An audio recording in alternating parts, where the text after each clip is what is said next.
Hello అండి, అందరికీ good morning. ఈరోజు మనం చెప్పుకోబోయే స్టోరీ బ్రాహ్మడు బ్రహ్మదేవుడు, బెంగాల్ జానపద కథ.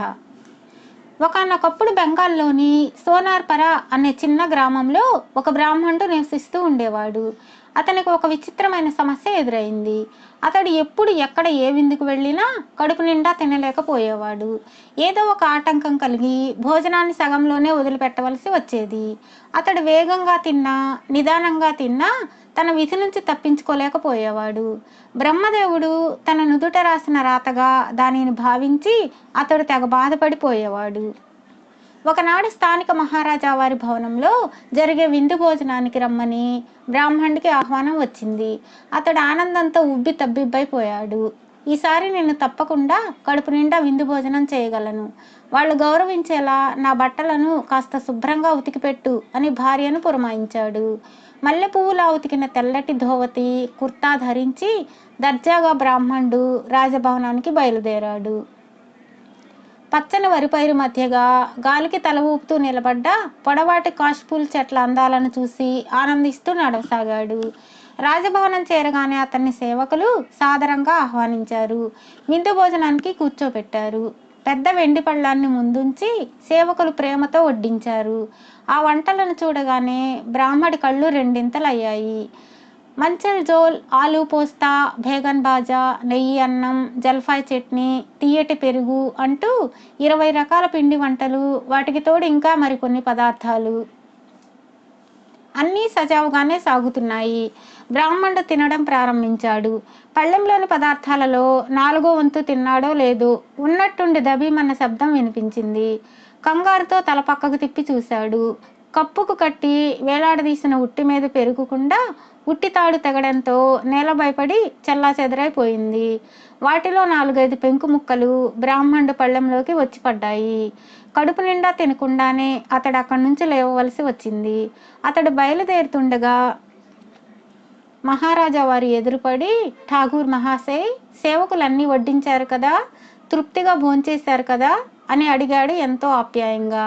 లేదు ప్రభు, తృప్తి లేదు. అయినా అందుకు ఎవరిని నిందించి ప్రయోజనం లేదు, అంతా విధివ్రాత అంటూ బ్రాహ్మణుడు జరిగిందంతా ఏకరువు పెట్టాడు.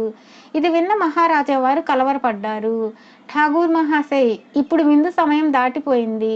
దయచేసి ఈ రాత్రికి ఇక్కడే బస చేయండి.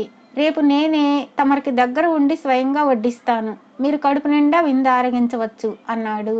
బ్రాహ్మణుడు అందుకు అంగీకరించాడు. మర్నాడు మళ్ళీ విందు ఏర్పాటైంది. మహారాజా వారు పాకశాస్త్ర ప్రవీణుడు కావడంతో ఆయనే స్వయంగా వంటలు తయారు చేశారు. అంతా సిద్ధమయ్యాక బ్రాహ్మణుడు భోజనానికి కూర్చున్నాడు.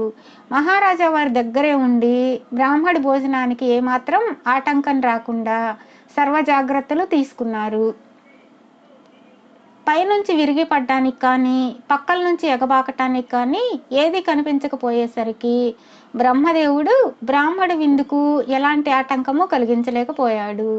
తీవ్రంగా ఆలోచించిన బ్రహ్మ చటుక్కున ఒక చిన్న బంగారు కప్పగా మారి బ్రాహ్మడు భోజనం చేస్తున్న అన్నం మీదకి దూకాడు. అయితే బ్రాహ్మణుడు విందు భుజించే ఉత్సాహంలో ఉన్నాడు గనక దానిని గమనించనే లేదు.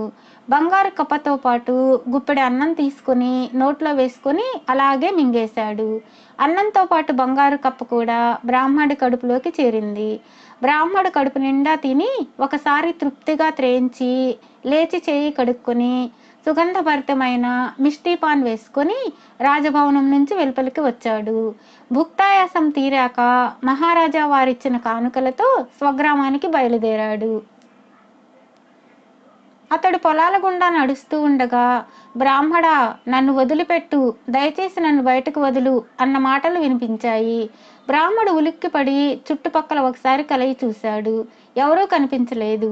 కొన్ని అడుగులు ముందుకు వేయగానే, బ్రాహ్మడా, నన్ను వదిలిపెట్టు, నన్ను వదిలిపెట్టు అనే మాటలు మళ్ళీ వినిపించాయి. నేను నిన్ను వదిలిపెట్టడం ఏమిటి, అసలు నువ్వెవరు అని అడిగాడు బ్రాహ్మణుడు. నేనే విధాతను, బ్రహ్మదేవుణ్ణి అనే మాటలు వినిపించాయి. ఎక్కడున్నావు అని అడిగాడు బ్రాహ్మణుడు. నీ కడుపులో ఉన్నాను. చిన్న బంగారు కప్పగా మారి నువ్వు తింటున్న అన్నం మీదకి దూకాను. అయినా నువ్వు గమనించకుండా అన్నంతో పాటు అలాగే మింగేశావు. అయినా నీ కడుపులోకి చేరాను నేను అన్నాడు బ్రహ్మదేవుడు. ఆహా, అదా సంగతి. ఆటంకం లేకుండా కడుపు నిండా ఎలా తిరగలిగానా అని అనుమానం నా మనసుని ఇంకా పీడిస్తూనే ఉన్నది. ఇప్పుడే తెలిసింది అసలు సంగతి. నీకు మంచి శాస్తే జరిగింది. నన్నేమీ చేయలేవు నువ్వు. నువ్వు ఎక్కడ ఉండాలో అక్కడికే చేరావు. ఇక నిన్ను వదలను అంటూ గొంతును బిగువుగా మూసుకున్నాడు బ్రాహ్మణుడు. బ్రహ్మదేవుడు ఎంత చెప్పినా వదలకూడదన్న దృఢ నిశ్చయంతో బ్రాహ్మణుడు నోరు గట్టిగా మూసుకుని ముందుకు నడవసాగాడు. బ్రహ్మ సృష్టికి అంతరాయం కలగడంతో ముల్లోకాలలో అల్లకల్లోలం చెలరేగింది. బ్రహ్మ లేకుండా ఏది సవ్యంగా సాగదు కదా. ఏం చేయాలో పాలుపోక దేవతలందరూ ఒకచోట సమావేశమై సమాలోచన జరిపారు. చాలాసేపు చర్చలు జరిగాక సంపదలకు అదృష్టానికి అధిదేవత అయిన లక్ష్మీదేవిని బ్రాహ్మణుడి దగ్గరకు పంపి బ్రహ్మను విడిపించాలని నిర్ణయించారు. లక్ష్మీదేవి దేవతల కోరికను కాదనలేక భూలోకానికి దిగి వచ్చింది. ఆమెను చూడగానే బ్రాహ్మణుడు ఆశ్చర్యపోయాడు. ఆ తర్వాత లేచి నిలబడి చేతులెత్తి నమస్కరించి ఆమెను కూర్చోమన్నాడు. తర్వాత మహాలక్ష్మీదేవి ఏం పని మీద వచ్చారో తెలుసుకోవచ్చా అని అడిగాడు. విధాతను నువ్వు నీ కడుపులో చెరబట్టావు. ఆయన లేకుండా 3 లోకాలలో ఏ పని సక్రమంగా సాగడం లేదు. దయచేసి ఆయన్ని వదిలిపెట్టు అన్నది లక్ష్మి. ఆ మాటలు వినగానే బ్రాహ్మణుడు కోపంతో మండిపడ్డాడు. ఆ దుడ్డుకర్ర ఇలా తీసుకురా అని భార్యను కేకవేసి, ఈ దేవతకు నేనెవరో తెలియజెబుతాను. ఇంతకాలం జీవితంలో ఏ క్షణాన గాని నన్ను కన్నెత్తి చూడని మహాతల్లి ఇప్పుడేదో కాలం కలిసి వస్తే మన ఇంటిని వెతుక్కుంటూ వచ్చి దానిని కాస్త చెడగొట్టడానికి చూస్తోంది. దుష్టుడైన ఆ విధాతను వదిలిపెట్టమని పెద్ద సలహా కూడా ఇస్తోంది. ఎన్నడూ రుచి చూడని 4 దెబ్బలు తగిలిస్తే సరి అన్నాడు. లక్ష్మీదేవి హడలిపోయింది. అంతకు ముందన్నడు ఎవరు ఆమెనంత పరుషంగా మాట్లాడలేదు. ఆమె ఆ క్షణమే వెనుదిరిగి దేవలోకానికి వెళ్ళి దేవతలకు జరిగిందంతా చెప్పింది. ఆ తరువాత దేవతలు చదువుల తల్లి సరస్వతిని బ్రాహ్మణుడి దగ్గరకు వెళ్ళి బ్రహ్మను విడిపించమని వేడుకున్నారు. సరస్వతిని చూడగానే బ్రాహ్మణుడు గౌరవంతో లేచి నిలబడి భక్తి శ్రద్ధలతో చేతులు జోడించి, నా వల్ల కాగల కార్యం ఏమిటి తల్లి అని అడిగాడు. సరస్వతి వచ్చిన పని చెప్పగానే బ్రాహ్మణుడు మళ్ళీ ఆగ్రహావేశం పాలయ్యాడు. దుడ్డు కర్ర తెమ్మని భార్యను కేకవేసి, బాల్యంలో ఏదో 4 అక్షరం ముక్కలు నేర్చుకున్నానే తప్ప ఆ తరువాత ఈ చదువుల తల్లి కరుణ నా దరిదాపులకు రానే లేదు. ఇన్నాళ్ళు నా కడుపు కొడుతూ వచ్చిన బ్రహ్మదేవుడు ఇప్పుడేమో తను హాని చేయలేని చోటికి చేరాడు. నేను ఆయన్ని విడుదల చేయాలట. బాగుంది వరస. ఆ దుడ్డు కర్ర ఇటందుకో, ఈమెకు సరైన పాఠం నేర్పిస్తాను అన్నాడు. సరస్వతి కూడా భయపడి అక్కడి నుంచి పారిపోయింది.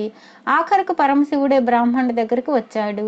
బ్రాహ్మణుడు శివభక్తుడు కనుక ఆయన గౌరవంతో ఆహ్వానించి ఆసనంలో కూర్చోబెట్టి సంప్రదాయబద్ధంగా భక్తి శ్రద్ధలతో పూజించాడు. అంతా అయ్యాక ఏమిటి తమ ఆజ్ఞ అన్నట్లు చేతులు జోడించుకొని వినయంగా నిలబడ్డాడు. విధాతను వదిలిపెట్టమని శివుడు ఆదేశించాడు.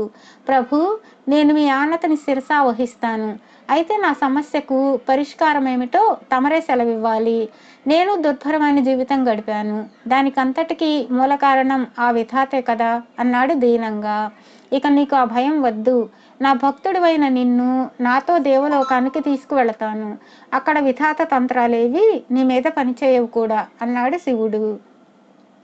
ఆ తర్వాత బ్రాహ్మణుడు నోరు పెద్దగా తెరిచి కప్పరూపంలో ఉన్న బ్రహ్మదేవుణ్ణి వెలుపలికి వదిలిపెట్టాడు.